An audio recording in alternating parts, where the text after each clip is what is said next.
Every spring, thousands of people travel to Japan and gather together beneath the blooming pink canopy of the sakura.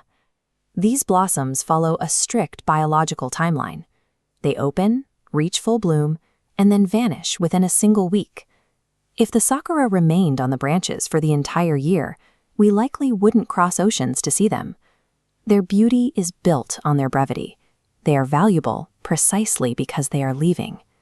Modern society operates on a conflicting logic, an anti-culture dedicated to fighting time. We prioritize anti-aging, anti-wrinkle, and anti-failure, as if we can opt out of the natural cycle of change.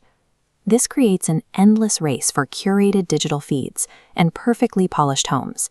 We spend our energy chasing a finish line that moves further away with every achievement.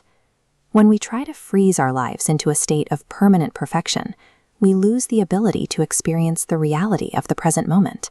Wabi-sabi provides a centuries-old Japanese framework for viewing time and existence. It centers on the principle of impermanence. In this view, the temporary nature of a sunset or a childhood isn't a tragedy to mourn. It is the specific mechanism that makes them worth noticing. Traditional Japanese culture tracks this movement through 72 microseasons. The system encourages us to observe specific, fleeting shifts, such as the exact 5-day window when young bamboo shoots break through the soil. This perspective transforms the mundane. The concept of ame no hi, or a rainy day, reclassifies bad weather as an invitation to stay inside, slow your pace, and exist quietly with yourself. This philosophy is physically practiced through ichigo ichie, meaning one time, one meeting.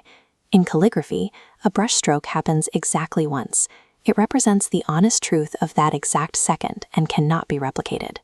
Since every season, stroke, and conversation occurs only once, fulfillment is found in honoring their arrival and their passing, rather than trying to preserve them. Transience eventually leaves physical marks. The concept of sabi identifies the beauty in the patina that time leaves on objects as they age. The scratches on a wooden dining table or the lines on a person's face serve as evidence of a life fully lived. They provide a history and a character that new, generic items lack. We see the ultimate expression of this in kintsugi, the Japanese art of repairing broken ceramics. The repair uses gold to illuminate the damage rather than hiding it. The gold turns the site of the break into a unique, unrepeatable map of the object's survival. We can apply this same logic to our own psychological scars. Our failed plans and vulnerabilities act as the fault lines in our own history. A person becomes resilient and unique through the process of being damaged and persisting. Aging and wear increase your value because they prove you have actually participated in the world. Perfectionism acts as a barrier to experience, prioritizing a curated image over a lived reality. Real life requires the misunderstandings and chipped cups that perfectionists try to eliminate. We often feel the reflex to fill every silent gap with screens or tasks. Wabi-sabi instead encourages us to protect ma, the negative space or empty moments that allow meaning to emerge. The tea ceremony, or chado, uses this space to turn the preparation of a single cup into an exercise in absolute presence, respect, and focus. You can apply this by spending 1 minute today simply listening to a bird or studying an old, imperfect object in your home.